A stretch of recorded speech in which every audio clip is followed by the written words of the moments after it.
Atleta Mane Timor-Leste Nélio Gracia Menezes conquista terceiro lugar e a competição modalidades jogos xadrez, com categoria rápido.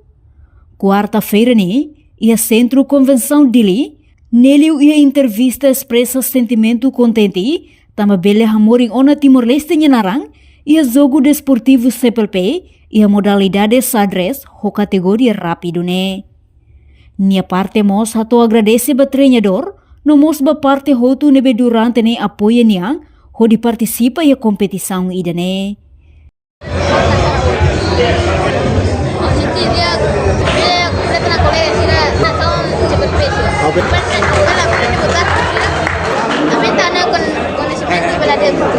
Enquanto Francisca Gracia Bento, inang husi atleta Nélio Gracia sente contente, também nia uang hetang oportunidade ho de bela compete e a jogo refere, não consegue conquista vitória ocupa terceiro lugar.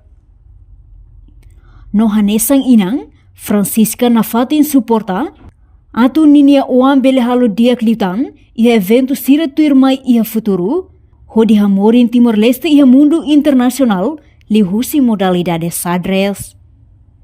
Jogo internacional.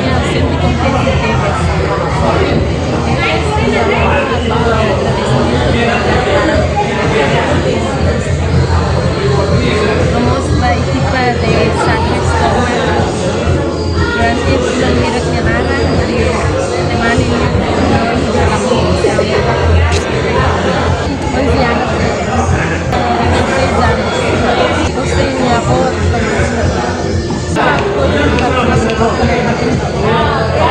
Portanto, e a competição modalidades jogos xadrez ou categoria rápido masculino sai nessa primeiro classificação na Portugal, segundo lugar Angola, enquanto Timor-Leste ou Cabo Verde ia terceiro lugar.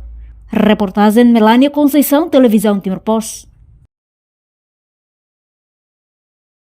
Janela informação ba emogoto, atau tem informação atual dia kliu, kita haluha, haneham botão subscribe, like, halo comentário, no fahe tutang ba media sosial hotu.